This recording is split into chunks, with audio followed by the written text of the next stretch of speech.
The period in which a female elephant can conceive a new pregnancy is really limited. It only lasts 3 to 4 days, and usually she'll get pregnant during that time. Because they only have calves every 5 years or so, actually finding these estrus females, these receptive females, is quite difficult for males, and they compete fiercely for access to them.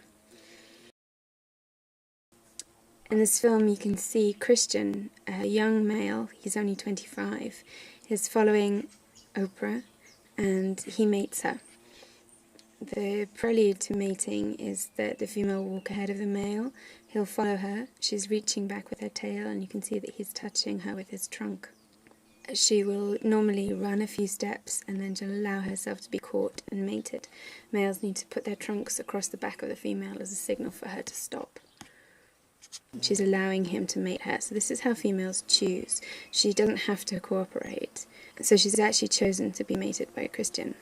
It's a surprising choice because nearby was Tim, who's one of our biggest Amboseli bulls.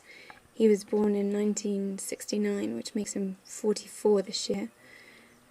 He's one of our biggest, most splendid males, and he was also in must, which is a sexually active state that males go into when they are in their 20s, 30s and 40s. And during that time their sex hormones are very, very high, and it's the period where they compete for access to females. What Christian's doing here is he's sneaking a copulation. Tim isn't close by. Normally he would be close and guarding Oprah. For some reason he decided that that wasn't necessary. So males are sexually competent from the time they're teenagers, and they're perfectly able, once they're big enough, they're perfectly capable of fathering calves.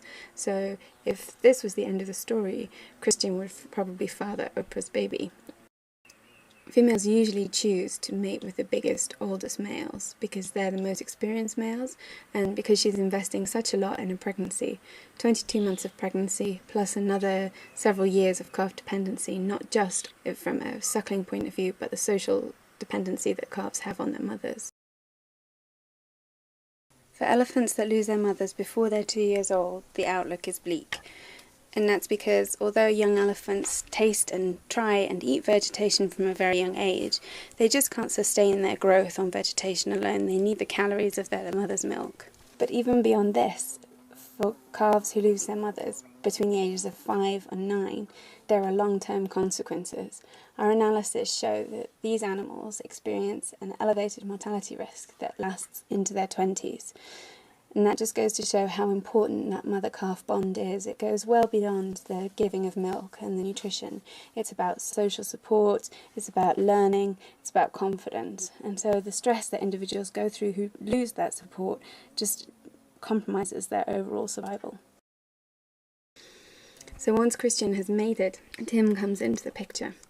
And he's a very, very calm, nice bull. Lots of males would probably have really chased Christian away and really gone for him, but he's actually a very calm, sweet-natured male, and he's really not interested in Christian at this point. What he's interested in is Oprah. Oprah will have given a post-copulatory rumble, a special call that's below the level of human hearing, that alerted Tim and her family members to the fact that she's been mated. And that's exactly what it's designed to do. It's designed to bring in the biggest, oldest males, because the paternity is actually determined by the last male who mates.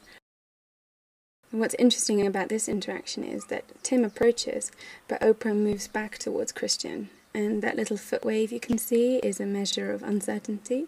It's a way that elephants show they're not really sure about a situation.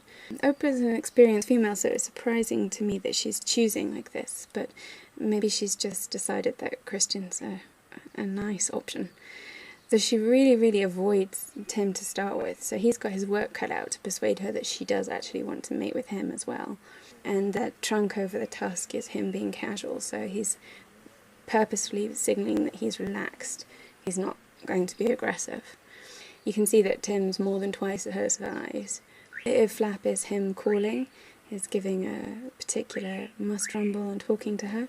And she moves away, but she's looking over her shoulder at him, so she's interested in him now. And he follows her very calmly. He's not being pushy. That strong ear flap is usually associated with a must rumble, so he's calling to her and telling her that he's in must, that he's in good shape. And Tim has his trunk on Oprah's side. He's caressing her. In this video you can see he's rubbing up against her. This is the equivalent of an elephant hug. He's being very sweet and he's convincing her that he's not scary. He's calling to her, she's really responding. You can see she's turning towards him. This lovely elephant body rub is really the equivalent of a hug and a caress. He's rubbing his tusks and he's raising her head with his own tusks underneath hers.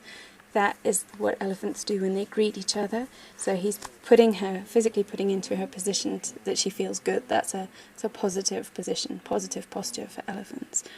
Now as she moves away, she's much more walking like an estrus female, and he moves and touches her back and follows her. So he's indicating that he wants her to stand to be mated. And then finally you can see that she stands and he turns that body rub into a slides along behind her and then mounts her and mates her. So this means that he will father the calf. If she doesn't mate again, this will be Tim's baby. And you can see that Christian goes forward, and some males wouldn't tolerate this, but Tim is very relaxed, and Christian actually goes forward and greets them. And that's in response to her calls, and probably Tim's as well.